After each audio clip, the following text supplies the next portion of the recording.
Prezident İlham Əliyev və birinci xanım Mehriban Əliyeva bugün Moskvanın və bütün Rusiyanın patriarxı Kiril ilə görüşüblər.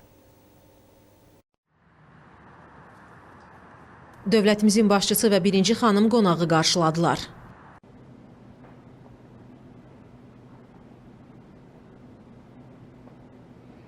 Söhbət zamanı Moskvanın və bütün Rusiyanın patriarxı Kirilin Azərbaycana səfərləri, dövlətimizin başçısı və birinci xanımla görüşləri məmnunluqla xatırlandı. Ölkəmizdə hökm sürən multikultural mühitə toxunuldu, müxtəlif dinlərin nümayəndələrinin Azərbaycanda sülh və harmoniya şəraitində yaşadığı vurğulandı.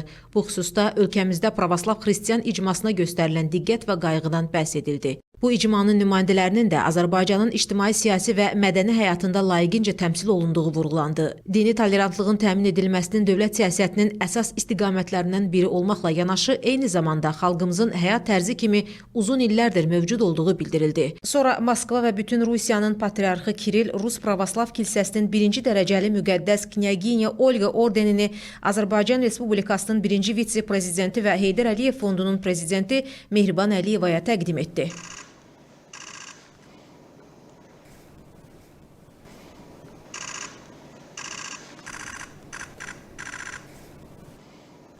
Qeyd edək ki, Azərbaycanın birinci xanımı bu ordenə cəmiyyətdə ənənəvi dəyərlərin qorunub saxlanılmasına, mədəniyyətlərarası və dinlərarası dialoqun inkişafına verdiyi töhfələrə görə Moskvanın və bütün Rusiyanın patriarxı Kirilin fərmanına əsasən layiq görülüb. Birinci xanım Mehriban Əliyeva göstərilən diqqətə görə minnətdarlığını bildirdi.